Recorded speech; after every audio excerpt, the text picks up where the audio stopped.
It is early in the morning and I am out doing some wildcrafting. I'm out in one of our favorite areas to forage, and there is an abundance of food here.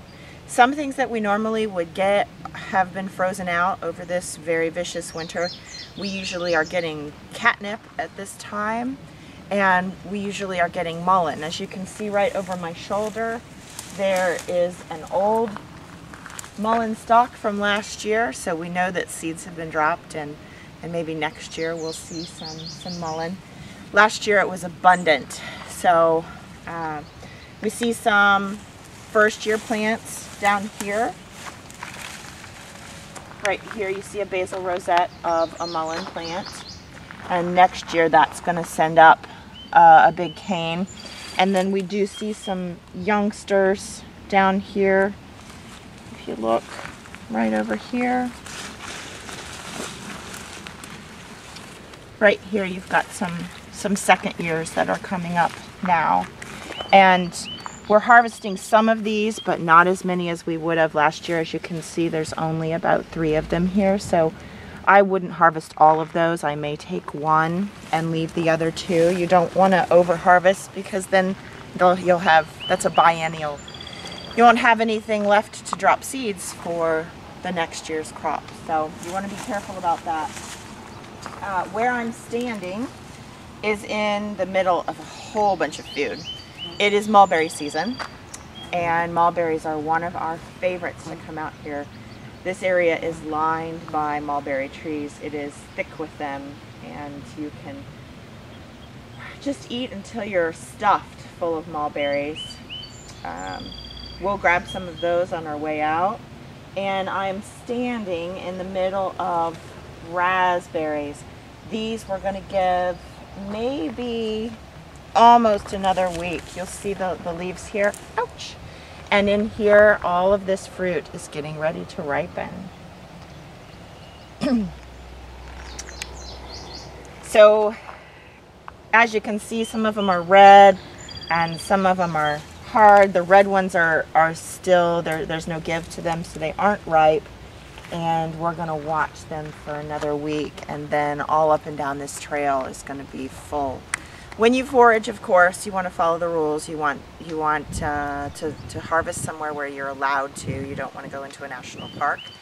You want to be sure that you're harvesting somewhere that isn't sprayed full of chemicals, and we're pretty sure of ourselves here, and we're not in a park.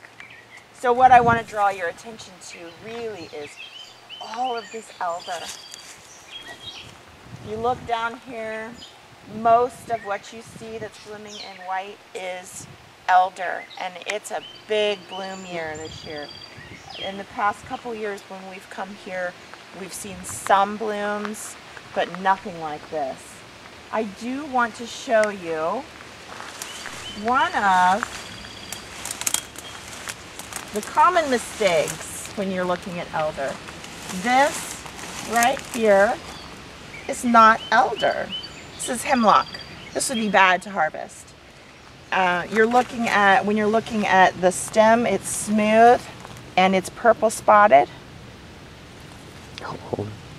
Oops, sorry about that. And the flower is different. It's split into all these tiny little panicles, whereas the elder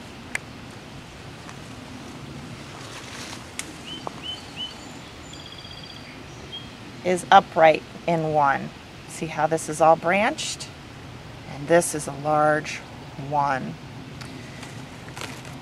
The leaves are, I suppose, to some people somewhat similar. They're multiple and ferny looking, but these are much smaller. Everything's much smaller on a smaller scale. But this is what we're here to get today. These beautiful elder blossoms, which do smell. It's said that scent is actually narcotic.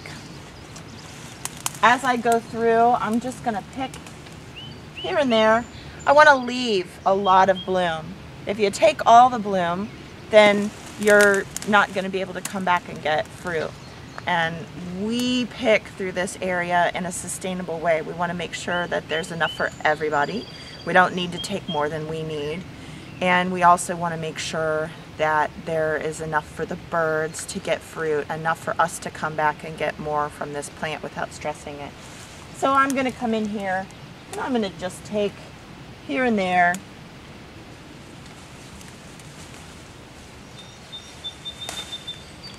A little tough. And then I'll move on down the trail to the next area. A nice basket is good for these light flowers. You'll see how I'm dressed. Dressed in a lot of brown. That's for ticks. They avoid that. They like lighter colors. I have a long sleeve pant.